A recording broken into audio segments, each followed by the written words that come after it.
We begin tonight at 6 with a not guilty plea as the Venezuelan president and first lady appear before a judge. This is their first court appearance since their capture in that surprise operation over the weekend. And the ripple effect of that military operation extends beyond politics. Some Americans are experiencing travel trouble even days later. In fact, today our Jenny Runovich reached out and talked with a Hoosier who is stuck after flight cancellations.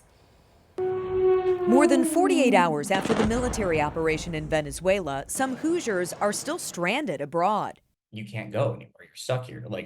Thankfully, I can work remotely. Jared Baker from West Lafayette is in Puerto Rico with his husband visiting family. But their holiday in paradise took a turn over the weekend. The strikes in Venezuela temporarily closed airspace in the Caribbean, causing chaos at airports. Now, Baker can't get a flight home until Thursday. Family and friends having trouble too. The earliest flight that I got out of here was the 11th. And then it's just I've been talking to a lot of people here and everybody has the same problem. Baker is not only concerned about travel trouble, but also more possible conflict to come. His husband's family lives near Camp Santiago, a Puerto Rican military base used for U.S. aircraft and used during the Maduro capture in Caracas. Baker says he watched helicopters, jets, and drones build up the night before. It's oh, it's really active. They must be doing some type of big training thing. And again, no idea what they're actually doing besides what then proceeded to happen a couple hours later. Wake up the next morning, flights canceled, everything's canceled, all the news stories, and we're like,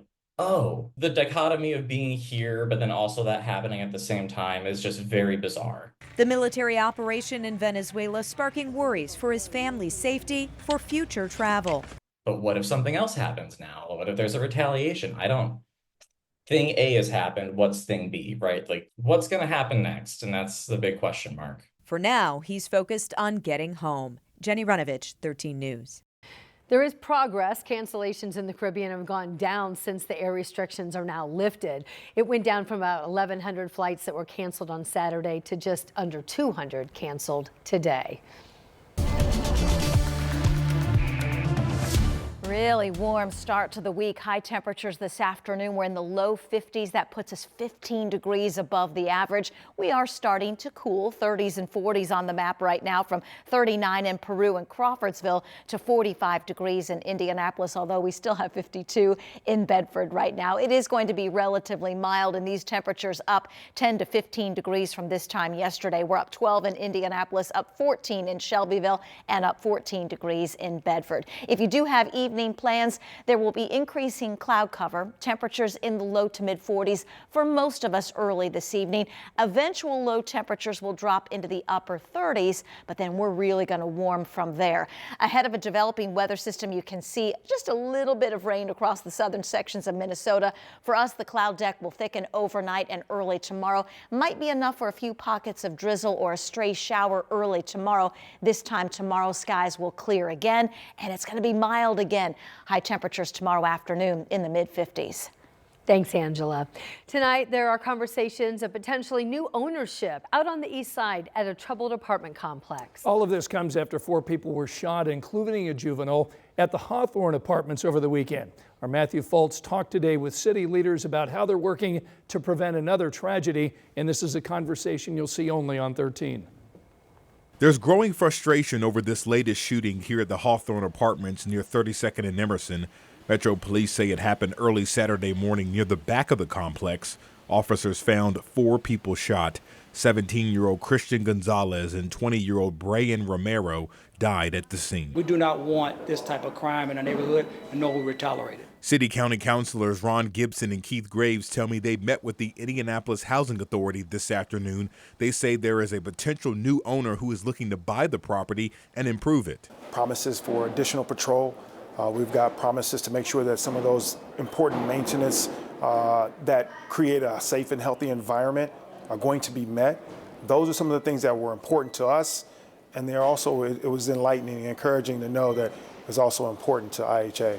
Right now, the apartment complex is nearly empty, trash out by the dumpsters, and windows left boarded up or filled with bullet holes. Anytime you see this, it's heartbreaking, and it's not something that our community wants to be known for. While the 2 counselors work with IHA to get a new owner brought on, they also want to help children and teens in the city get the resources they need. We got a lot of work to do there, but the bottom line is we want to accept this type of crime in our neighborhood. So we got to figure out how to get them on the right track and make sure that they're doing the right things in the future. 13 News is still working to learn the details of when new ownership could happen. Reporting on the city's east side, I'm Matthew Foltz, 13 News. Tonight, Indianapolis-based Eli Lilly is responding to a lawsuit filed by the Indiana AG, Todd Rokita. The AG says this lawsuit is part of his push to lower insulin prices. It accuses Lilly of participating in a scheme with other insulin manufacturers to inflate the medication's price despite lower manufacturing costs. Prior lawsuits have already prompted Eli Lilly to reduce prices and introduce $35 monthly out-of-pocket caps for some patients. The company responded by saying that, quote, Lilly is confident in the strength of our legal position, and we are proud of our strong record of insulin affordability solutions that have made a real impact for Hoosiers and all Americans. It is the first full week of the new year, and there's lots of catch-up work as we all dust off our desks. Yes, over at City Hall, elected officials, they're in the same boat, doing the same thing, trying to get back on track. Alex Almanza joins us live downtown ahead of this year's first City-County Council meeting. And Alex, it sounds like city leaders have got an agenda that they're hitting the ground running. Yeah, certainly are, and they're set to do so with fresh new leadership. District 5 Councilor Maggie Lewis, she is set to be elected as council president in less than an hour, replacing incumbent Vop Osili, who late last year announced that he will not be running for the presidency again after 8 years in this role. Now, Osili says he'll remain on the council as he considers his next step. Now, a lot of speculation there on whether a mayoral candidacy announcement is in the pipeline. Meanwhile, Lewis, who is currently majority leader, steps into the presidency with some past experience. Now, she served as council president from 2012 to 2017, and a big question there is how she'll run the council and if she'll differentiate herself from Osili. Now, Councilor Lewis will be elected alongside Councilor John Barth, who is set to be vice president, and Jared Evans as majority leader.